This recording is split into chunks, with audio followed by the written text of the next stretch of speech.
वहीं 2024 के लोकसभा चुनाव ने कई दिग्गज सियासी हस्तियों को धूल चटा दी, जिसकी किसी को उम्मीद नहीं थी। इनमें सबसे बड़ा नाम अमेठी से स्मृति ईरानी का है, जो इस बार मैदान नहीं मार पाई। उन्हें केएल शर्मा ने शिकस्त दी। इनमें कन्हैया कुमार, माधवीलता और अन्नामलाई जैसे नेताओं का नाम भी शामिल है, जो जीत का परचम नहीं लहरा पाए। एक नजर डालते हैं इन हस्तियों पर। लोकसभा चुनाव 2024 के नतीजे काफी चौंकाने वाले रहे। अब की बार 400 पार का नारा लगाने वाली बीजेपी 300 सीटों के आसपास ही सिमट कर रह गई। तो वहीं सभी आम सीटों के साथ साथ वीआईपी सीटों पर भी जो परिणाम सामने आए, उसने बड़े बड़े दिग्गजों को उनके साख की असलियत दिखा दी। वो कहते हैं कि जनता जनार्दन है और जनता चाहे तो नेताओं को उनकी जगह दिखाई ही देती है। कुछ ऐसा ही हाल 24 के चुनाव में देखने को मिला, जिससे वीआईपी नेता भी नहीं बच पाए। बात अगर हारने वाले वीआईपी नेताओं की करें तो इसमें सबसे बड़ा नाम स्मृति ईरानी का होगा। अमेठी से जब स्मृति ईरानी और केएल शर्मा के बीच मुकाबले का ऐलान हुआ तो बीजेपी का कहना था कि केएल शर्मा गांधी परिवार के पीए हैं, पर रिजल्ट आते ही स्मृति ईरानी की किरकिरी हो गई और अमेठी से जीत का दावा करने वाली स्मृति ईरानी को हार का सामना करना पड़ा। बात अन्य वीआईपी सीटों की करें तो वाराणसी में नरेंद्र मोदी और कांग्रेस के अजय राय के बीच मुकाबला था, जहां पीएम मोदी ने जीत हासिल की।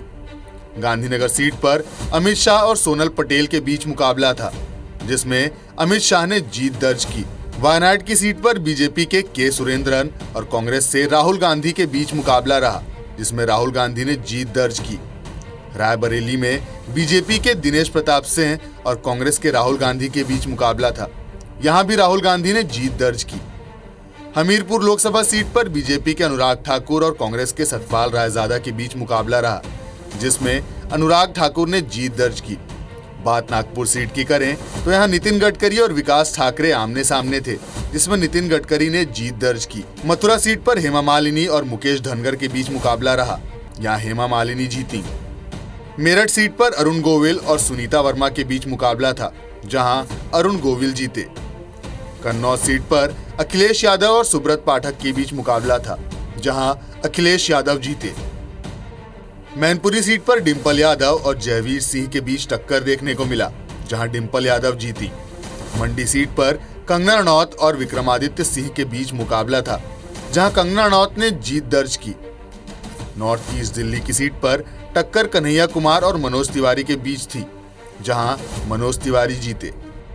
हैदराबाद की हॉट सीट पर भी असदुद्दीन ओवैसी और माधवीलता के बीच कड़ी टक्कर देखने को मिली, जहां ओवैसी ने जीत दर्ज की और माधवीलता हार गईं।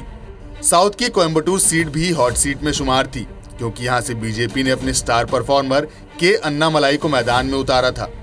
इनका मुकाबला डीएमके के गणपति पी राजकुमार से था, जिन्होंने अन्नामलाई को हराकर जीत दर्ज की।